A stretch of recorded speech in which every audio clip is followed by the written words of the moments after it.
Hi friends, இன்றைக்கி நம்ம விநாயகர் சதுர்த்திக்காக புதுசாக ஒரு கொழுக்கட்டை ரெசிபி தான் பார்க்க போகிறோம். அதுவும் என் ஸ்டைலில் உங்களுக்கு நான் சொல்லித்தரேன். வாங்க வீடியோக்குள்ளே போய் பார்க்கலாம். அதுக்காக நம்ம என்னென்ன பொருள்லாம் எடுத்து வச்சுருக்கோன்னு பார்த்துக்கோங்க. 1 டம்ளர் பச்சரிசி, 1 டம்ளர் வெல்லம், 2 டேபிள் ஸ்பூன் கடலைப்பருப்பு, கொஞ்சமாக துருவின தேங்காய் எடுத்து வச்சுக்கோங்க, 2 டேபிள் ஸ்பூன் பாசிப்பருப்பு, 2 டேபிள் ஸ்பூன் நெய், கொஞ்சமாக ஒரு பிஞ்ச் அளவுக்கு ஏலக்காய் தூள். இதை வச்சு தான் நம்ம இன்றைக்கி கொழுக்கட்டை செய்ய போகிறோம். வாங்க எப்படி செய்கிறது சொல்லி வீடியோக்குள்ளே போய் பார்க்கலாம். இப்போ இந்த மாதிரி ஒரு பவுல் எடுத்துக்கோங்க. அந்த பவுலில் நம்ம இந்த அரிசியை போட்டுக்கலாம். இப்போ நம்ம எடுத்து வச்ச பருப்பு எல்லாம் இதில் சேர்த்துக்கலாம்.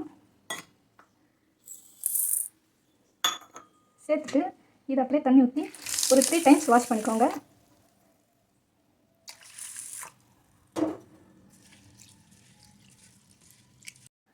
ஓகே ஃப்ரெண்ட்ஸ், இப்போ பாருங்கள், நம்ம அரிசியெல்லாம் நல்லா ஊறிடுச்சு. ஊறினதுக்கப்புறம் அந்த தண்ணியெல்லாம் வடித்து எடுத்துருங்க. வடித்து எடுத்ததுக்கப்புறம் இந்த மாதிரி ஒரு துணி வச்சுக்கோங்க. இந்த துணி போட்டு அதில் நம்ம வடித்து எடுத்த அரிசியை இப்படி போட்டு வச்சுக்கோங்க. ஒரு 5 நிமிஷம் அந்த தண்ணியெல்லாம் உலர்ந்து வந்தாலே நமக்கு போதும். ஓகே ஃப்ரெண்ட்ஸ், இப்போ பாருங்கள், நம்மளோட அரிசிலாம் நல்லா தண்ணியெல்லாம் ட்ரை ஆகி சூப்பராகிடுச்சு.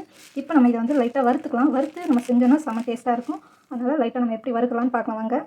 ஃபஸ்ட்டு நெய் எடுத்து வச்சோம்ல, அந்த நெய்யில் கொஞ்சமாக எடுத்துக்கோங்க. காய வச்சிருந்த அரிசியை இதில் அப்படியே சேர்த்துக்கோங்க. இப்போ அப்படியே கலரி விடுங்க. இது மீடியம் ஹீட்லேயே வச்சு அப்படியே கலருங்க. இதை நீங்கள் கலரும் போது உங்களுக்கே ஒரு வாசனை வரும். அந்த வாசனை வந்ததும் நம்ம ஸ்டவ் ஆஃப் பண்ணிடலாம். 2 நிமிஷம் நம்ம வறுத்து எடுத்தால் போதும். அவ்வளோதான். இது சூடு ஆறுனதும் ஒரு மிக்ஸி ஜாரில் போட்டு நம்ம பொடி பண்ணிக்கலாம். எப்படி பொடி பண்ணணும்னு நான் சொல்கிறேன், அதே மாதிரி நீங்களும் ஃபாலோ பண்ணிக்கோங்க. ஓகே ஃப்ரெண்ட்ஸ், இப்போ நம்ம மிக்ஸி ஜாருக்கு மாற்றியாச்சு. இதை அப்படியே எடுத்துகிட்டு போய் ஒரு ரவை பதத்துக்கு நம்ம அரைச்சி எடுத்துகிட்டு வந்துடலாம். ரொம்ப நைஸாக அரைக்கக்கூடாது, ரவை பதத்துக்கு அரைச்சிக்கோங்க. நான் அரைச்சிட்டு வந்து உங்களுக்கு காமிக்கிறேன். ஓகே ஃப்ரெண்ட்ஸ், இப்போ நம்ம அரைச்சாச்சு. பாருங்க, உங்களுக்கே தெரியும் நம்ம எப்படி அரைச்சிட்டு ரவை பதத்துக்கு நம்ம அரைச்சி எடுத்து வந்துட்டோம். இப்போ நம்ம கொழுக்கட்டைக்கு எப்படி சேர்த்துட்டு வாங்க போய் பார்க்கலாம். இந்த மாதிரி ஒரு பேன் எடுத்துக்கோங்க. இதில் நம்ம 2 டம்ளர் தண்ணி ஊற்ற போகிறோம். இதில் இது என்ன அளவுனா, நம்ம ஃபஸ்ட்டு 1 டம்ளர் அரிசி எடுத்தோம்ல, அதுக்காக இப்போ நம்ம 2 டம்ளர் தண்ணி எடுத்து வச்சுருக்கோம். இப்போ இந்த தண்ணியிலே நம்ம அரைச்சி வச்ச அரிசியை இதில் சேர்த்துக்கலாம். இதை அப்படியே ஒரு கலரி கொடுத்துக்கோங்க.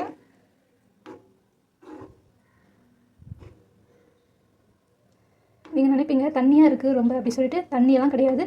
இப்போ கொஞ்சம் ஒரு 5 நிமிஷத்துல பாருங்கள், இது எவ்வளோ கட்டியாக வரப்போகுது பாருங்கள். ஓகே ஃப்ரெண்ட்ஸ், 5 மினிட்ஸ் ஆகிடுச்சு. 5 மினிட்ஸ்க்கு அப்புறம் இதில் நம்ம இப்போ என்ன சேர்க்க போகிறோன்னா, ஃபஸ்ட்டு நம்ம எடுத்து வச்ச வெள்ளத்தை கரைச்சி இந்த மாதிரி வடிகட்டி வச்சுக்கோங்க. ஏன்னா மண்ணெலாம் இருந்தால், தூசி இதெல்லாம் இருந்தால் வடிகட்டிலே போயிடும். இந்த மாதிரி நம்ம வடிகட்டிட்டு இதில் சேர்த்துப்போம். இதையும் நல்லா கலரி விடுங்க. கலரி விட்டு அதே மாதிரி இதுவும் நல்லா கட்டியாக வரணும் நமக்கு. அந்த அளவுக்கு நம்ம இதை கலரி எடுத்து வச்சுப்போம். நான் உங்களுக்கு 5 மினிட்ஸ் கழிச்சு காட்டுறேன், எப்படி இருக்குன்னு பார்க்கலாம். ஃப்ரெண்ட்ஸ், 5 மினிட்ஸ் கழிச்சு நம்ம பார்ப்போம்னு சொன்னால் பாருங்கள், இந்த அளவுக்கு கட்டி ஆகிடுச்சின்னு சொல்லிட்டு. இப்போ இதில் நம்ம என்ன சேர்க்க போகிறோம் பார்ப்போமா? இதில் இப்போ நம்ம துருவி வச்ச தேங்காய் பூ தான் சேர்க்க போகிறோமோ. உங்களுக்கு எந்த அளவுக்கு வேணுமோ அந்த அளவுக்கு நீங்கள் தேங்காய் பூ சேர்த்துக்கலாம். ரொம்ப விரும்பி சாப்பிடுவீங்கன்னா நிறைய கூட நீங்கள் தேங்காய் பூ சேர்த்துக்கோங்க. இப்போ இது கூடவே நம்ம எடுத்து வச்ச ஏலக்காய் தூளையும் இதில் சேர்த்துக்கலாம். கிளறி கொடுங்க.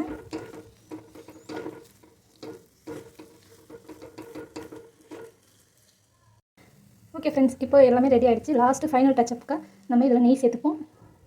அதோட கொழுக்கட்டைக்கு என்னென்ன போட்டோமோ அது எல்லாமே ரெடி ஆகிடுச்சு. இதுக்கு மேலே நம்ம மோல்டை வச்சு கொழுக்கட்டை செய்கிறத நம்ம வீடியோவில் பார்க்கலாம் வாங்க. இது அப்படியே ஒரு 10 நிமிஷம் இருக்கட்டும். சூடு ஆறுனதும் நம்ம செய்கிறோம். ஓகே ஃப்ரெண்ட்ஸ், இப்போ நம்ம மோல்டில் கொஞ்சமாக நெய் தடவிக்கலாம். இந்த மாதிரி அப்ளை பண்ணிக்கோங்க.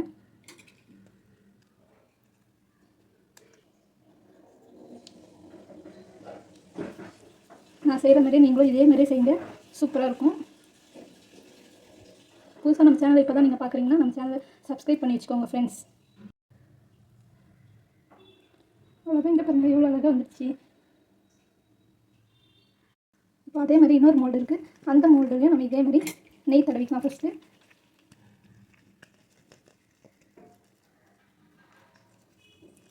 நம்ம நெய் எதுக்கு தடவணும், இதில் அச்சில் ஒட்டாமல் அப்போ தான் சூப்பராக வரும். அதுக்காக தான் நம்ம இதில் நெய் தடவுறோம். நெய் இல்லைன்னா கூட நீங்கள் எண்ணெய் தடவிக்கலாம்.